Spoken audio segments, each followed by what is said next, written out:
হযরত হাসান বসরী রাহমাতুল্লাহি আলাইহি এর জীবনী। পরিচিতি। হাসান বসরী বছরী রাহমাতুল্লাহি আলাইহি ছিলেন ইসলামের ইতিহাসে অন্যতম গুরুত্বপূর্ণ তাবেয়ী, প্রখ্যাত আলেম, সাধক এবং ধার্মিক ব্যক্তি। তিনি ইসলামী জ্ঞানচর্চা, আধ্যাত্মিক সাধনা এবং তার ঈমানদীপ্ত জীবনযাত্রার জন্য বিশেষভাবে খ্যাত। তার পুরো নাম ছিল আবু সাঈদ আল হাসান ইবনে আবুল হাসান আল বসরি। তিনি হিজরি ২১ সনে ৬৪২ খ্রিস্টাব্দে মদিনায় জন্মগ্রহণ করেন। জন্ম ও শৈশবকাল। হাসান বসরী রাহমাতুল্লাহি আলাইহি এর পিতা ছিলেন পারস্যের অধিবাসী এবং মা ছিলেন হযরত উম্মে সালমা রাদিয়াল্লাহু তাআলা আনহু এর ঘরোয়া খাদিমা। তার জন্ম মদিনায় খোলাফায়ে রাশেদিনের যুগে। শৈশব থেকেই তিনি হযরত উম্মে সালমা রাদিয়াল্লাহু তাআলা আনহু এর কাছ থেকে নানান উপদেশ ও নবীজি সাল্লাল্লাহু আলাইহি ওয়াসাল্লামের শিক্ষার আলো পেয়েছিলেন। তার মায়ের দুধ পান অবস্থায় তিনি নবীজি সাল্লাল্লাহু আলাইহি ওয়াসাল্লাম এর দোয়া লাভ করেন বলে উল্লেখ আছে। শিক্ষাজীবন। হাসান বসরী রাহমাতুল্লাহি আলাইহি ছিলেন মহান শিক্ষার আধার। তিনি হযরত আলী রাদিয়াল্লাহু তাআলা আনহু, আবু হুরাইরা রাদিয়াল্লাহু তাআলা আনহু, ইবনে উমর রাদিয়াল্লাহু তাআলা আনহু, আনাস ইবনে মালিক রাদিয়াল্লাহু তাআলা আনহু সহ অনেক সাহাবীর কাছে শিক্ষা লাভ করেন। তিনি কুরআন, হাদিস, ফিকহ, আরবি ভাষা এবং ইসলামের বিভিন্ন শাস্ত্রে পারদর্শী হয়ে ওঠেন। তার জ্ঞানার্জনের গভীরতা তাকে তৎকালীন ইসলামী বিশ্বের অন্যতম শ্রেষ্ঠ আলেম হিসেবে প্রতিষ্ঠিত করে। ব্যক্তিত্ব ও আধ্যাত্মিকতা। হযরত হাসান বসরী রাহমাতুল্লাহি আলাইহি এর ব্যক্তিত্ব ছিল চমৎকার এবং মনোমুগ্ধকর। তিনি ছিলেন অত্যন্ত বিনয়ী, সাহসী এবং সচ্চরিত্রের অধিকারী। তার বক্তৃতা, উপদেশ এবং লেখনী মানুষকে অনুপ্রাণিত করত। তিনি আধ্যাত্মিক জীবনে অত্যন্ত গভীরভাবে নিমগ্ন ছিলেন। তার জবান থেকে এমন উপদেশ বের হতো যা মানুষের অন্তরে গভীর প্রভাব ফেলত।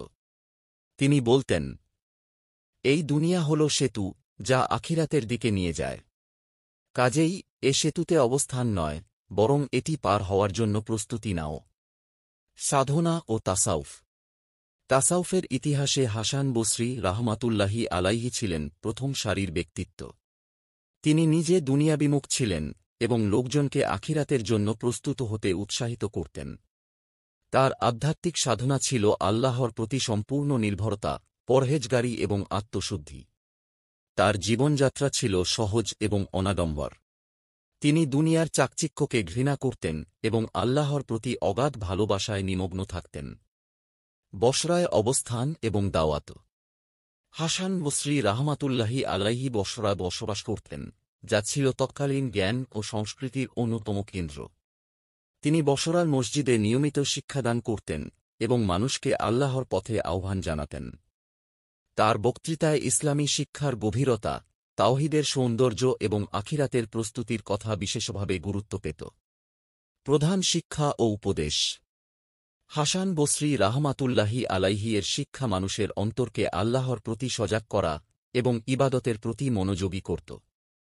তার প্রধান উপদেশ ছিল তাওহীদে দৃঢ় বিশ্বাস, আল্লাহর প্রতি পূর্ণ নির্ভরশীলতা এবং একনিষ্ঠতা।